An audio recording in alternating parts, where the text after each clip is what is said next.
What is going on, everybody? Welcome back to the Nerdy Mark channel. I'm Sid the Nerdy Mark, and today I have your spoiler review / discussion for Venom.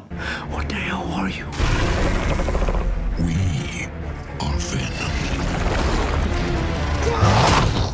Now, before we begin, really quick, I do have a special guest for this video, and that special guest is J. Jonah Jameson. This gentleman is, of course, the chief editor of the Daily Bugle, so it is, of course, an honor. Mr. Jameson, thank you so much for taking time out of your busy schedule to be here. So let's just dive right into it. What did you think about Venom?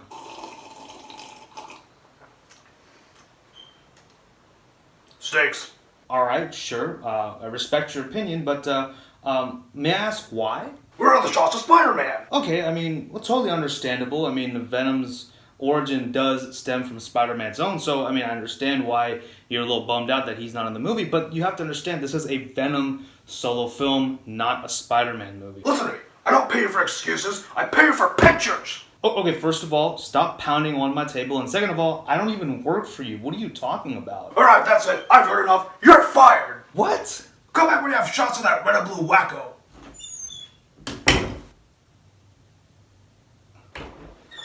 Also, could you call my wife? I left my pills on the drawer. Well, wait a sec. Didn't you just fire me? Oh, right. Whatever. You're on fire. Now get on the phone. Well, that was something. Well, sorry about that, ladies and gentlemen. Looks like Mr. Jameson has other commitments, so you're going to be stuck with me for the rest of this video. So, without further ado, let's dive right in to all the spoilerific details that we saw in the movie Venom. So, if you haven't noticed by now, yes, this video does contain spoilers for the movie Venom. So, if you've not seen the movie yet, go check out my spoiler-free review for this film and then come back here once you've seen it. Or if you just don't care, then, well, let's go. So, there's not really too many things that are like spoilerific in this movie, but I will kind of talk about some of the stuff that I found interesting that I thought that I didn't want to really talk about in my spoiler-free review. So, starting off with one thing, the beginning of the movie kind of felt like a Transformers film in a way because, you know, the space shuttle crashing down to the Earth. Carlton Drake of the Life Foundation does get 4 symbiotes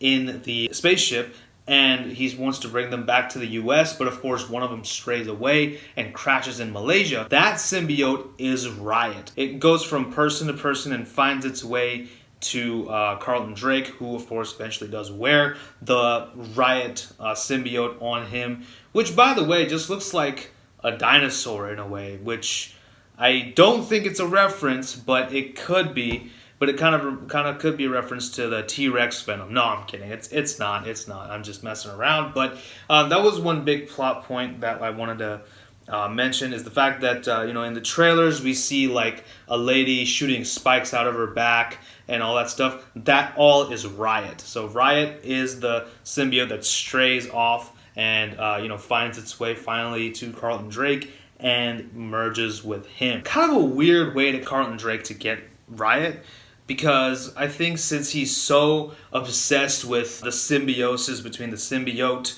and the human being, I was like, why doesn't he just do it on himself? Since he believes that symbiote and human can bond together to make like the perfect living organism, I'm sure he would want a taste of his own medicine. I'm sure he would want to be that perfect organism now, wouldn't he? So why doesn't he just try it on himself? Why is he even using test subjects? I mean, he's a villain. He's evil. I get it. But I would have loved for him to finally see that Eddie has the Venom symbiote. I would have loved for him to be the next test subject to inject himself in with the Riot symbiote somehow. But, you know, it was still an interesting way that he got it. And speaking of Carlton Drake, Riz Ahmed's performance was nothing short of mediocre and run-of-the-mill. I'm not saying that he's a bad actor. Like, he did a good job in Rogue One, a Star Wars story. Even though, even in that movie, his character wasn't exactly anything with depth. Like, I didn't really care about Carlton Drake. I didn't care about what happened to him. I didn't care if he was alive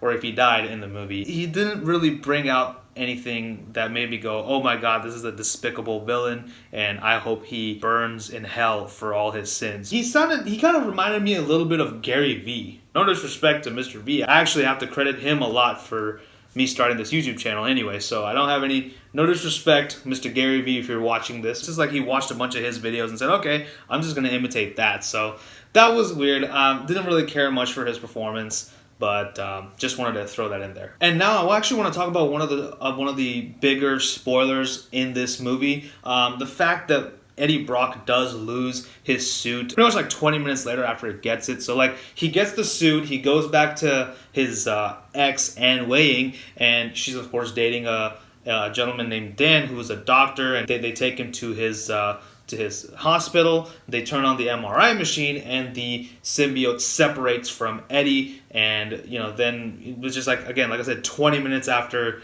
Venom gets into Eddie Brock. So after that, Eddie Brock is apprehended by Carlton's henchmen. So he is apprehended by them. By this time, Drake has the Riot symbiote in him already, and he's of course taken to be killed because he doesn't have the suit anymore. So, meantime, the Venom symbiote gets into a dog, which then enters Anne Weying. And then, as Eddie's about to get killed, he, of course, sees that Venom is back inside Anne Weying. So we get our first instance of She-Venom, which, of course, was not at all expected whatsoever. So we get our first instance of She-Venom in the this cinematic universe, I guess, that they're trying to build. So that was pretty cool, and of course it does look great. It makes its way back into Eddie Brock when She-Venom makes out with Eddie. That must have fulfilled a lot of nerds' fantasies. So I guess it's also kind of a sign of maybe things to come in the future. That would be cool. I would love to see maybe a movie where She-Venom is the character, maybe in like the second or third movie or whatever they do. Maybe since Eddie Brock does have 3 movies, maybe after the third movie, after he kind of makes his exit, the Venom symbiote can kind of lose its connection with Eddie Brock and go into Anne Weying, and she becomes the new Venom host, and that would be pretty cool. I'd like to see something like that in the near future. So yeah, but it was good to see She-Venom make a short cameo. And now I wanted to go ahead and talk about the fight scene in this movie. I wanted to talk about the Venom versus Riot fight. As I mentioned, it was kind of like the Batman v Superman fight scene in the sense that it was very dark. I mean, in the sense like the lighting was very off. At least with Batman v Superman, at least Superman kind of wears colorful clothes. Even Batman, even though his suit is gray, it's like a lighter gray, so you can still kind of see it. Even though, I mean, there is like some green lighting with the kryptonite, but you can still kind of see that. And then, of course, his eyes were white, so that made sense. So that was okay. But Venom is pitch black, okay? And so is Riot to an extent. So it almost felt like they filmed the fight scene with like literally like a flashlight. They just took a flashlight and they just kept shining it on Venom while the camera was rolling. So that just didn't do it for me. I barely could see anything in this fight scene. So it was still fine for what it was. There's even a point where Riot tears off the Venom symbiote off of Eddie Brock and throws it off, as does Venom. Venom and Riot kind of tear each other off of their hosts. And there's a part where Eddie and Drake fight for a little bit, which I was like, why? I don't really get it, but yeah, and then after that, Eddie kind of knocks Carlton Drake off of the rocket, because they are flying the rocket and they're going to fly it up to get all the other symbiotes, aka all the other relatives of Riot. So, and it's weird because it's like Riot is the most powerful one, even though Venom kind of is like the person who birthed Riot in a way, I believe. I know that the offspring is always stronger than the parent, but still, the Riot symbiote does get back onto Carlton Drake, and of course, the Riot can actually harden his skin and sharpen it like a knife, and he kind of stabs Eddie Brock, and then the Venom symbiote comes onto Eddie again. It heals him, and then the way that Riot dies was kind of weird because obviously symbiotes are not immune to fire and sound. So Riot is in the spaceship and he's flying off, and the spike that was inside Venom is pulled out by Venom. He jumps onto the spaceship and he kind of makes a tear on one of the wings, and he tells Riot to have a nice life. That was like the line in this entire movie. That was like the punchline of this movie. Like, matter of fact, this should have been the tagline for the Venom poster. Venom, have a nice life. Because there's like at least 3 or 4 instances where this line is said by multiple characters. That was the Riot, that's how Riot dies, and it looks like Venom is gone, but he is obviously still with Eddie, so that's kind of how the movie ended. Oh, and before I get into another scene, the mid-credits scene, I just want to say, when Anne Weying finds out that Eddie Brock is Venom, she literally just screams for 1 minute, and then when Venom turns back into Eddie, she's totally cool about it.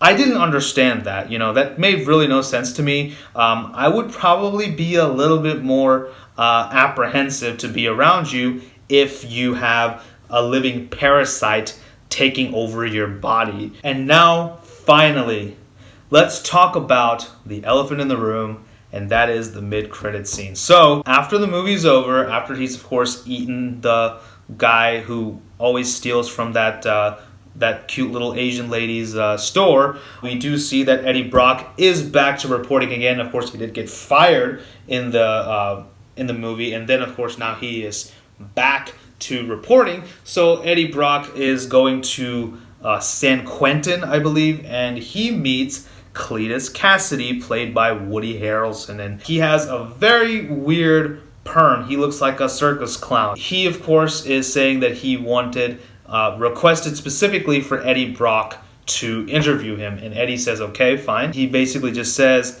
when I get out of here, and I swear to God I will, there will be carnage. So the sequel is going to have carnage. Now, the interesting thing about Carnage, in the comic books, Eddie Brock and Cletus Cassidy shared a cell with each other, and when the Venom symbiote breaks Eddie Brock out of jail, it leaves a seed of itself. It leaves like its offspring in the prison and doesn't tell Eddie about it, thinking nothing of it. This offspring, seed, whatever, does go into Cletus Cassidy, and that's how Cassidy does become Carnage. So now, a lot of theories floating around. Why was Eddie Brock requested by Cletus Cassidy? Does Cassidy know about Venom? Has he been Carnage before? Is this how is this gonna be the beginning of the second movie where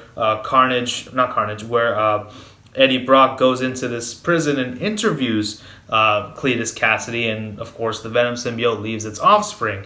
And, could this be the first scene of the second movie? We don't know. This actually is very interesting. I'm excited to finally see Venom versus Carnage. I wonder what they're going to call it. They could either call it Venom versus Carnage or Venom Maximum Carnage and just kind of go there. I would love to see that. So this looks very interesting. I am really, really excited to see how they go for it. But this movie with Carnage, you need to make it rated R. You cannot get away with this PG-13 crap. Even with this movie, it should have been rated R. I don't know why they made it PG-13. Venom is a very brutal character, and, he literally is biting people's heads off. Now, of course, I'm not expecting something like Venom biting the person's head off, and the guy, with no head, just doing whatever. I don't need to see that, but I want to see some blood. I want to see some blood and guts in this movie because it's Venom. He is a violent character and he is the lethal protector, of course, but we need to show how lethal this character really is. And if you're just gonna, cut to Venom opening his mouth really wide and just fade to black every single time he's devouring someone, there's only so many times that I can, use my imagination. I actually want to see what's happening. I want to see him bite the guy's head off. I want to see Venom actually biting a guy's head off and chewing it up. Like, I want to see that because that is Venom's character. And it's not because I'm like a violent person or I love ultra violent stuff. It's because this is Venom. This is exactly what I actually signed up for, so I'd be okay with it. So I want to see Carnage and Venom when they fight. I want this to be a rated R movie because Cletus Cassidy does not belong in a PG-13 world. He belongs in a rated R world. And I pray to God that they do him justice. When I say God, I'm talking about like the cinema gods or the comic book gods, because they need to give these filmmakers the wisdom to make Carnage and Venom as brutal as possible so that we can get the best out of these two characters. That's the only reason I want it to be rated R, because Venom does have a lot of potential, as does Carnage, and these two need to be able to show off their potential, and the only way I feel they can do it is if there are little to no restrictions on how violent they can be in these movies. So that was my short spoiler review / discussion on Venom. Let me know what you guys thought about this movie if you've seen it in the comment section below. I may have missed a few points that I didn't talk about, so you can leave those in the comments as well. Regardless of how it went, thank you to J. Jonah Jameson for making an appearance on my channel. Really appreciate it. But with that being said, don't forget to like, share, and subscribe. Follow me on social media and tell your friends about the Nerdy Mark. Thank you so much for watching. Thank you so much for the support. This is Sid signing off. You guys take care. Bye-bye.